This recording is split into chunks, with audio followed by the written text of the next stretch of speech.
Esta importante data portal velava pelo menos duas notórias profecias, não obstante misteriosas, mantendo-se discretas até os últimos momentos, e em parte até sendo reveladas apenas posteriormente. E assim, enquanto já se faziam os preparativos para o aguardado 2012, neste meio tempo é veiculado em círculos esotéricos restritos a primeira profecia brasileira, anunciando a chegada do Avatar Maitreya no ano de 2005, segundo o fundador da Sociedade Brasileira de Eubiose, Henrique José de Souza.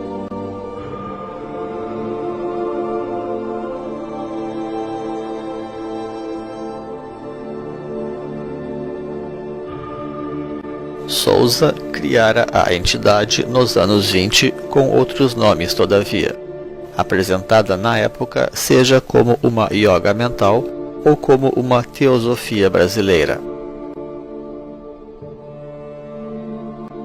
Após ensaiar uma fase ecumênica, enveredou também para a profecia, renomeando o antigo templo de todas as religiões como o Templo de Maitreya.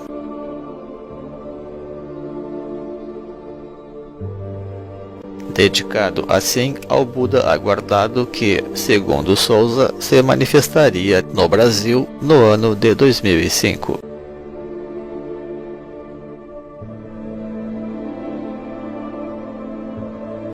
Apesar de tudo isto, esta grave profecia não deixaria de criar grandes polêmicas no próprio meio eubiota, porquanto importantes modificações deveriam ser adotadas na instituição a partir dali, segundo as prescrições do seu fundador.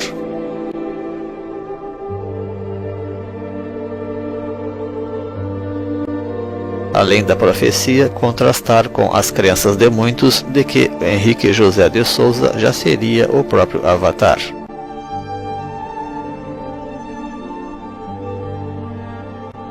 Afinal, de onde sairia este Maitreya? Teria ele vínculos históricos com a eubiose? Surgiria ele ao menos no território brasileiro? E não haveria mais a partir dali uma estrutura institucional hermética?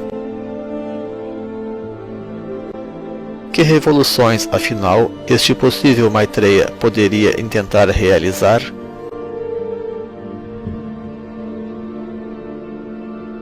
Diante de todas estas questões e incertezas, as pessoas decidiram então simplesmente ignorar a materialidade da profecia, para deixar tudo como já está.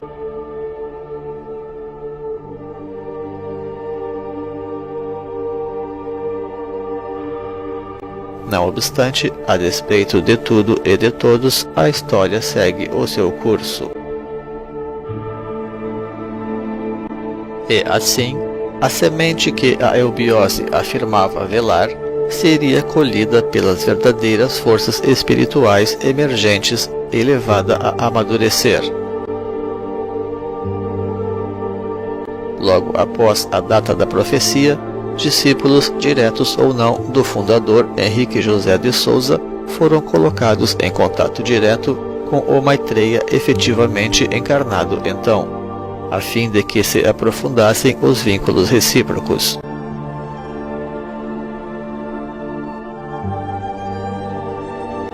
Vindo tanto o Messias a receber mais diretamente o legado desta entidade, como também a começar a trazer as luzes eternas sobre aqueles ensinamentos, contribuindo assim para o surgimento das sínteses definitivas da nova era.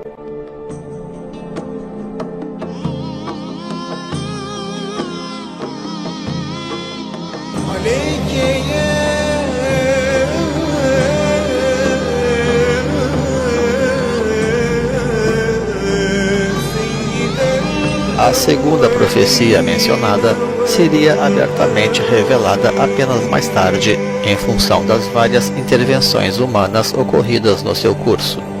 Sucede que um dos mais conceituados rabinos modernos, Yitzhak Kaduri, declarou em setembro de 2005, pouco antes de morrer, perfeitamente lúcido, aos 108 anos de idade, que teria encontrado o Messias naquele ano em sonhos e visões, achando-se, porém, este Messias já encarnado na Terra. Na verdade, esta profecia seria assim tão polêmica e ocultada pelo fato do rabino haver revelado o nome do Messias, e em termos que o associavam aparentemente ao cristianismo, o que pode, porém, nem ser assim algo tão simples. Trataremos melhor do tema, juntamente às interessantes colocações do rabino sobre o Messias, na data especial de 2014, ao final deste vídeo, quando se deu realmente a sua revelação ao mundo.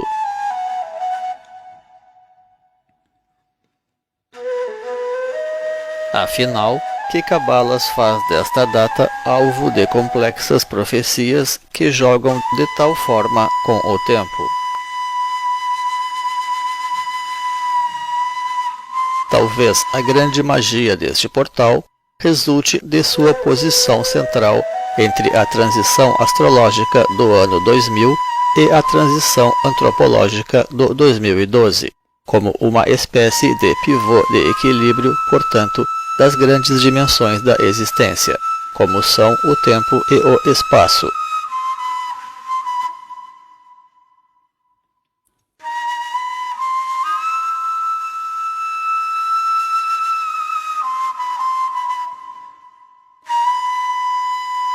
E que, em última análise, representa o grande elo entre o passado e o futuro. Ademais, seria possível extrair dos seus valores algumas referências simbólicas importantes, como no tema do duplo Uroboros.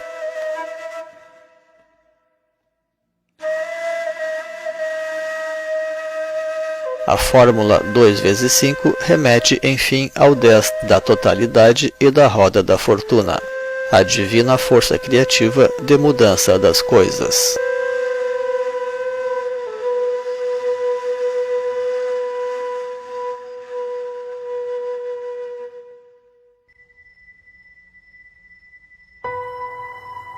Ainda naquele ano de 2005, demos início a uma missão exterior e mais pública, com viagens e atividades de campo.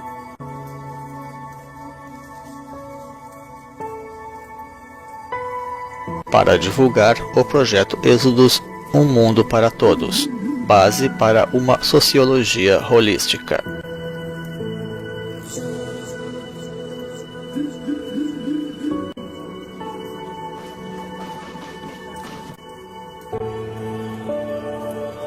De início, fizemos isto no Fórum Social Mundial daquele ano, em Porto Alegre, dentro da Aldeia da Paz, que é um estabelecimento inspirado em iniciativas mexicanas de estilo Rainbow.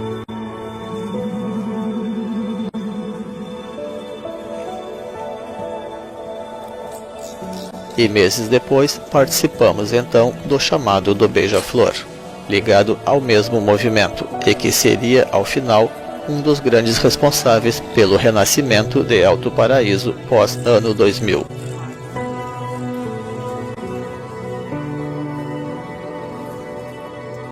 De fato, naqueles anos, a pujante Alto Paraíso do final do século anterior quase não existia mais. A cidade andava então sem rumo, mantida espiritualmente apenas por alguns poucos grupos que ainda vinham preservando o seu trabalho com persistência.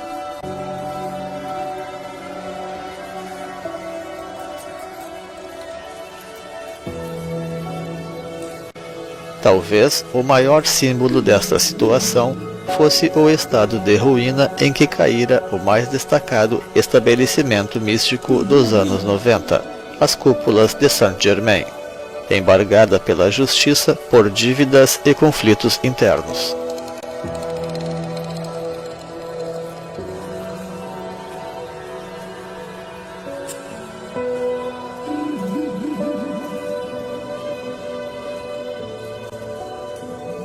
E esta situação só começaria a mudar em meados da década, a partir do mencionado evento que evocava o poderoso mito do colibri.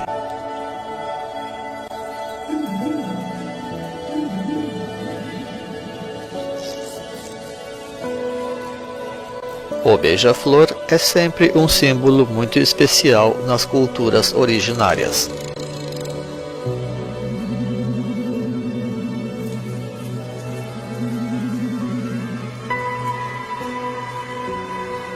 Se trata da mais poderosa entidade dos Yanomamis, capaz de remover todos os obstáculos, como um verdadeiro desafiador do tempo.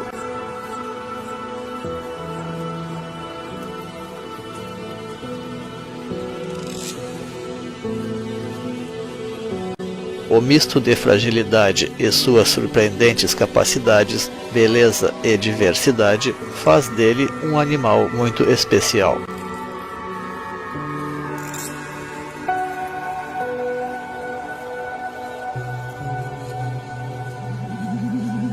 Proveniente das Américas e, por vezes, de rara plumagem metálica, tem como alimento principal o néctar das flores, representando, assim, o mais importante polinizador da natureza.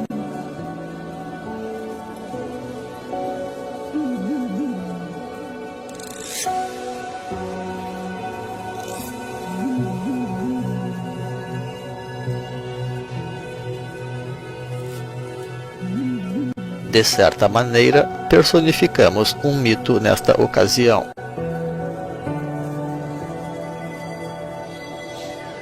Uma vez que nos dirigimos para Alto Paraíso com um projeto de êxodo urbano, coisa que, não obstante, não chegava a ser exatamente uma novidade para os moradores daquela cidade.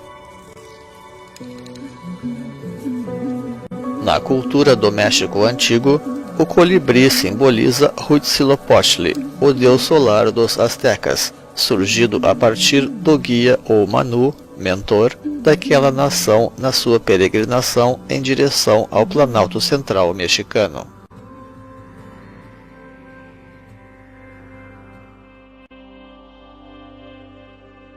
Conhecendo algo da história mais recente da cidade, a nossa intenção inicial era repovoar os núcleos rurais que haviam sido abandonados na virada do milênio. Isto, em parte, foi alcançado.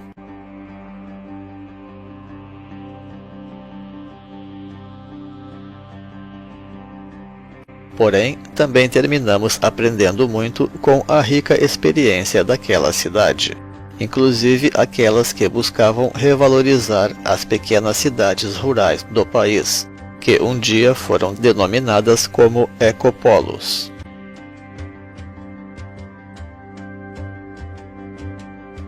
Em função disto, na sequência começamos a organizar o grande projeto da civilização cósmica.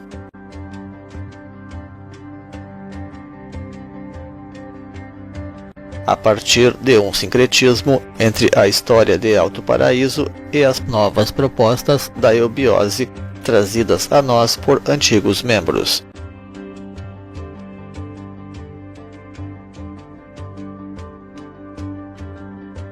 Juntamente com o nosso interesse pelo tema das cidades sagradas da antiguidade, que redespertava assim.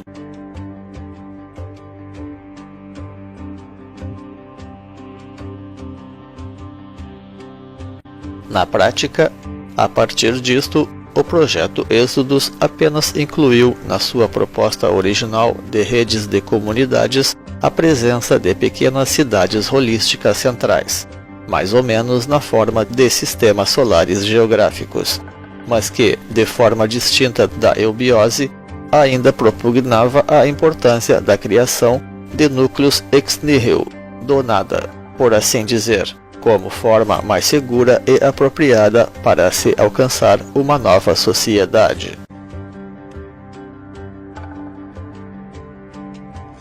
No entanto, isto tampouco poderá significar um abandono completo do velho mundo, porque o diálogo fecundo entre o novo e o velho representa aquela chave final de sucesso que os movimentos de nova era em geral ainda não têm encontrado.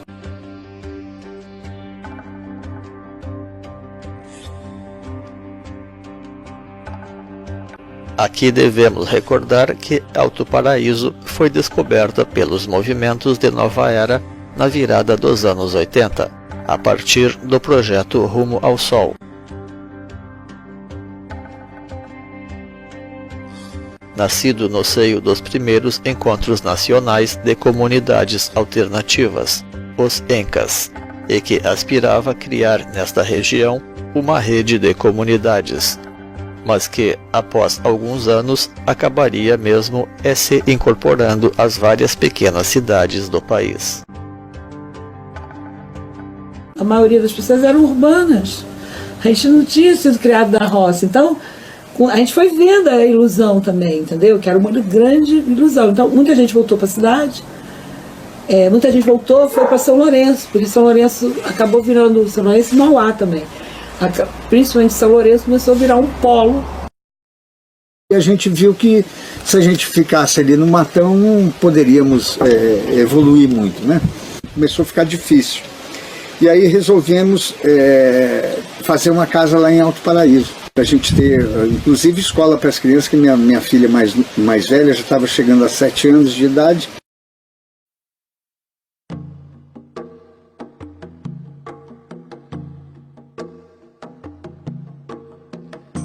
De modo que a origem urbana daqueles jovens falou por fim mais alto, assim como o excesso de anarquismo e de individualismo, o que não significa que esses esforços não possam ser, em algum momento, retomados em termos mais sólidos. Desde então, os ENCAs também seguiram o seu curso, esforçando-se por criar ou fortalecer núcleos de comunidades alternativas, não obstante estarem cada vez mais parecidos com os Rainbows, enquanto encontros sem consequências maiormente inovadoras.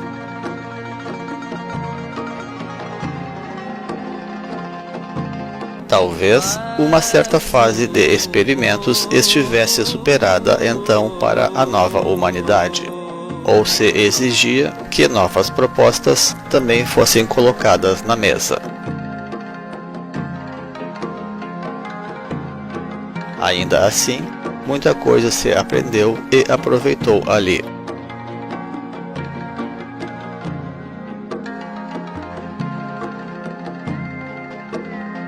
Porém, a opção de tentar reformar uma sociedade antiga, mesmo em locais pequenos, ainda pode ser grande demais quando não se tem levado a cabo uma reforma interior mais consistente, ou tido sucesso em compor uma base alternativa a fim de servir de sustentação para aventuras mais complexas.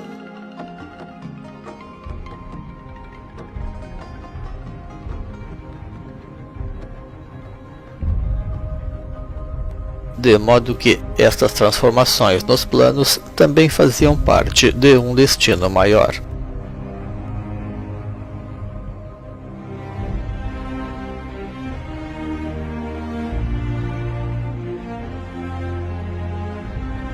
Talvez a síntese de tudo seja mesmo a cidade rural, conectada às ecovilas como escolas especiais.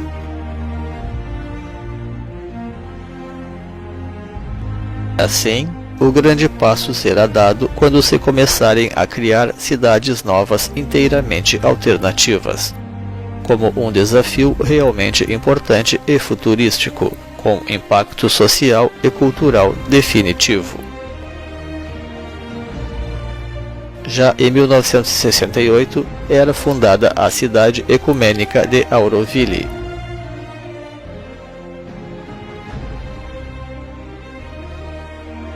E desde 1975 se conheciam as propostas do projeto Vênus.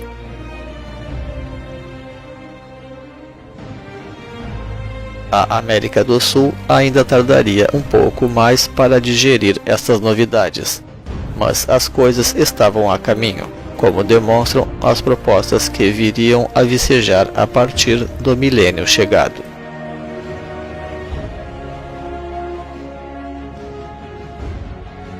Por muito tempo, a cultura alternativa pretendeu ignorar as cidades de onde ela mesma nasceu, porque via nas cidades apenas antros de perdição. Mas com isto se estava querendo jogar fora a água suja com o bebê dentro. O diálogo com a cidade não pode morrer, por muitas e boas razões. As cidades originais não eram as excrescências em que se tornaram as cidades consumistas posteriores, mas sim locais de convívio social e cultural intenso, onde se dialogava perfeitamente com a natureza.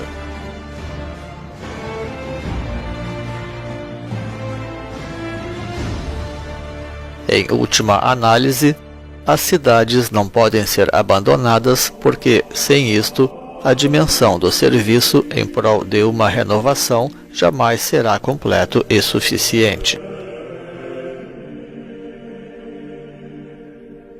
Afinal, é ali onde estão as pessoas e é onde elas poderão caber também num quadro de renovação, reformando e desconstruindo as cidades e criando outras novas e melhores, para, passo a passo, se poder ir resgatando também a própria diversidade cultural, empregando para isto a força criadora mesma das massas.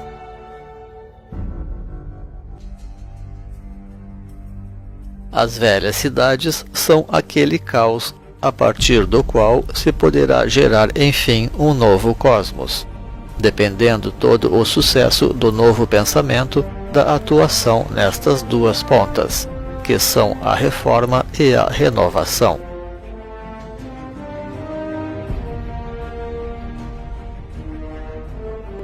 Esta consciência de unidade na diversidade tem sido uma das grandes conquistas do novo milênio, representando também o resgate de antigas verdades que permitiram o sucesso dos movimentos de renovação do mundo através dos tempos.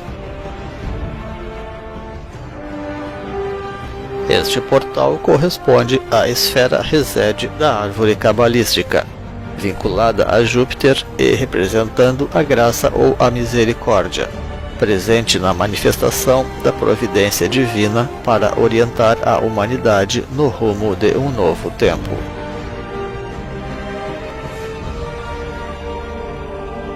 Ademais, este planeta é o regente da nova raça raiz, que desta forma recebeu contornos definidos e caminhos mais claros a partir desta ocasião.